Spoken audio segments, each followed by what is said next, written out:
Assalamualaikum warahmatullahi wabarakatuh ya syabab. InsyaAllah Al-Faqih Muhammad Al-Fuli hari ini akan membahas sebuah topik yang sempat viral beberapa tahun yang lalu. Kalau ada yang masih ingat ya, apakah ada hubungan intim di surga nanti insyaAllah? Kan di dunia ini ada hubungan intim antara suami dan istri. Apakah nanti di surga bakal ada hubungan yang sama antara suami dan istri juga? Atau mungkin ada bidadari? Kalau ada bidadari, apakah bakal ada hubungan antara pria dan bidadari di surga? Dan jika benar ada, apakah pantas tempat suci seperti surga menjadi tempat untuk melakukan hubungan seperti ini? Ada banyak bidadari, ada yang bilang 70, ada yang bilang 72, ada yang bilang 100. Apakah ini benar ada? InsyaAllah dalam kajian ini topik tersebut akan dibahas. Semoga bermanfaat insyaAllah. Baik ya syabab, di setiap kelompok atau setiap golongan ada beberapa ciri khas gitu.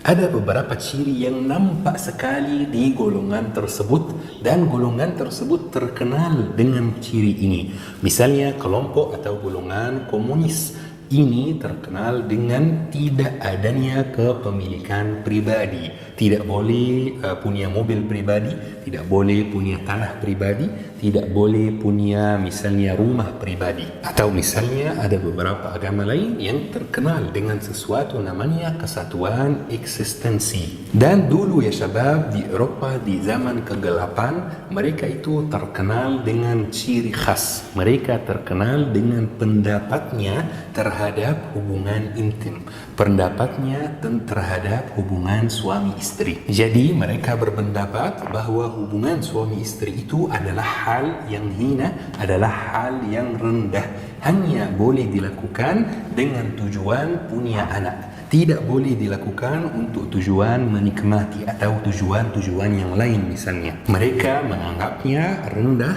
dan hina. Mereka menganggap kalau hubungan intim ini salah satu sifat hewan yang ada di dalam manusia.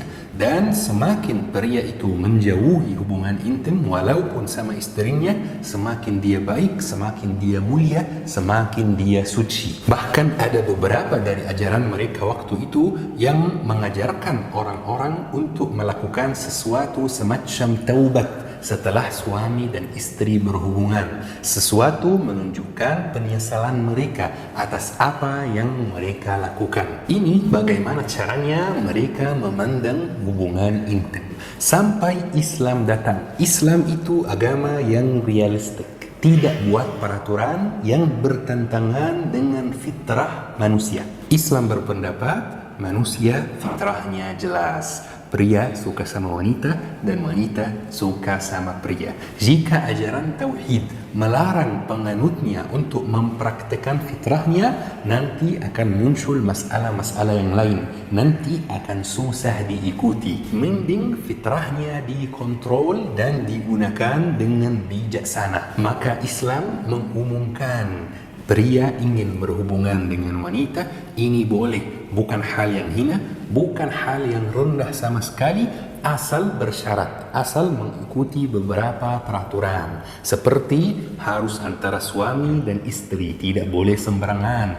Harus menjauhi hal yang membahayakan kesehatan suami dan kesehatan istri. Seperti berhubungan pas haid misalnya, atau berhubungan bukan dari tempat yang dikhususkan untuk berhubungan.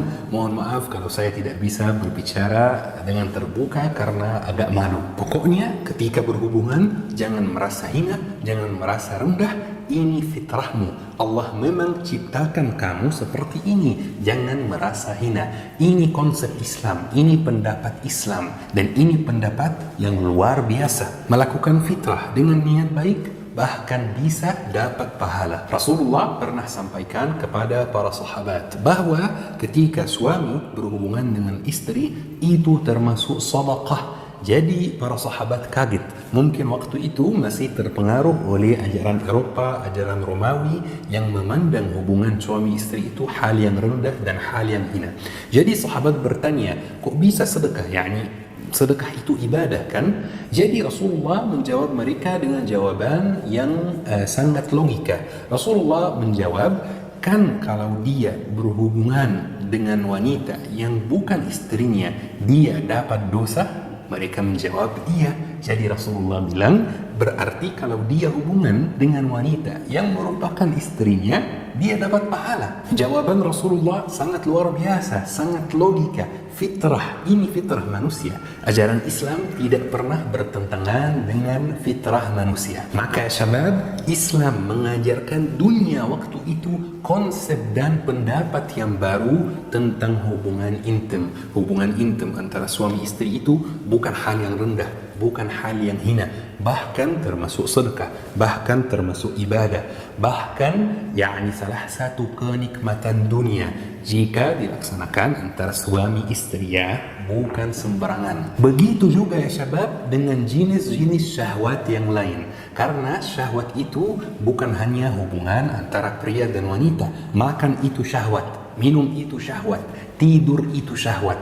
Maka Islam juga mengajarkan dunia konsep yang baru tentang caranya memandang syahwat. Jika makan dengan niat baik supaya jadi lebih kuat untuk beribadah, dapat pahala. Jika minum dengan niat yang sama, dapat pahala. Jika tidur dengan niat yang sama, dapat juga pahala. Waktu itu dunia memandang syahwat-syahwat itu dengan pandangan yang rendah, yang hina. Kata mereka, semakin orang menjauhi syahwat-syahwat itu, makan, minum, tidur, berhubungan, semakin dia mulia. Semakin dia menjauhi sifat-sifat hewan, menurut mereka, semakin dia mulia.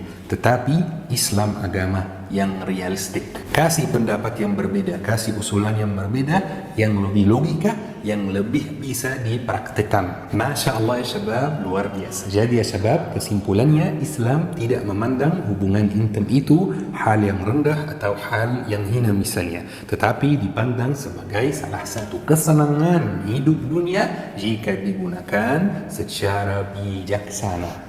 Dan sekarang pertanyaannya ya syabab, apakah ada hubungan intim di surga? Jawabannya dengan sederhana ya syabab, pasti ada. Karena kita kan sudah sepakat bahwa hubungan intim itu bukan hal yang rendah. Ini hal yang baik jika terjadi antara suami istri, jika terjadi secara bijaksana. Dan surga ini adalah hasil kerja keras orang mukmin di dunia.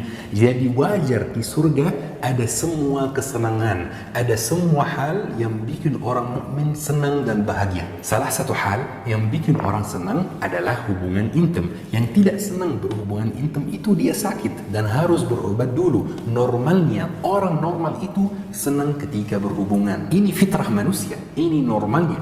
Jika ada yang tidak sesuai dengan fitrah, ini yang tidak normal. Jadi ya sebab jawabannya dengan jelas, pasti ada hubungan intim di surga, tetapi naik level, lebih menarik dan lebih nikmat dari hubungan intim di dunia antara suami dan istri. Baik, kira-kira bersama siapa? Bersama istri yang di dunia dan bersama hurul ain atau bidadari. Tetapi sebenarnya istilah bidadari ini kurang tepat dari segi bahasa, dan saya orang bidangnya adalah ilmu agama dan bahasa Arab. Menurut saya, istilah bidadari atau terjemahan translate bidadari ini translate yang kurang tepat. Lebih baik kita pakai istilah yang disebutkan dalam Al-Quran dan dalam hadis. Kita pakai istilah hurul ain. Dan ya syabab, ini semua sudah disebutkan secara langsung dalam hadis sahih Rasulullah. Bahkan Ibnu Abbas pernah bertanya kepada Rasulullah, ya Rasulullah, anufdi ila nisa'ina fil jannah? Ya Rasulullah, apakah kami diperbolehkan untuk mengawuli istri-istri kami di surga? Rasulullah menjawab, sesungguhnya penduduk surga itu akan dikasih kekuatan untuk mengawuli 100 perawan muda di surga. Itu dalam sehari. Dalam sehari mengawuli 100 perawan muda di surga. Tidak usah malu dengan hadis-hadis yang seperti ini teman-teman. Yang harus malu itu orang yang mempermasalahkan fitrah manusia. Orang yang tidak paham fitrahnya sendiri itu seperti apa. Orang yang tidak paham bahwa hubungan intim itu antara suami istri bukan hal yang hina dan bukan hal yang rendah. Jadi ya syabab, kesimpulannya di surga ada semua kesenangan dunia insyaAllah. Ma la aynun ra'at, kenikmatan yang belum pernah mata melihatnya. Wala udhunun sami'at, belum pernah telinga mendengarnya. Wala khatara ala qalbi bashar, dan belum pernah pula terbetik dalam kalbu manusia. Jadi sebab coba bayangkan kenikmatan paling besar yang otak antum bisa bayangkan, ini belum sehebat kenikmatan yang ada di surga. Masya Allah sebab, semoga kajian hari ini bermanfaat. Semoga insya Allah kita bisa menemani Rasulullah SAW di surga. Semoga kita bisa menjadi penghuni surga.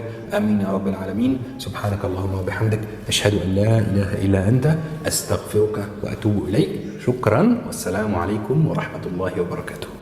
تعلمت عنك الكثير فأرجو استقام الخطى والمسير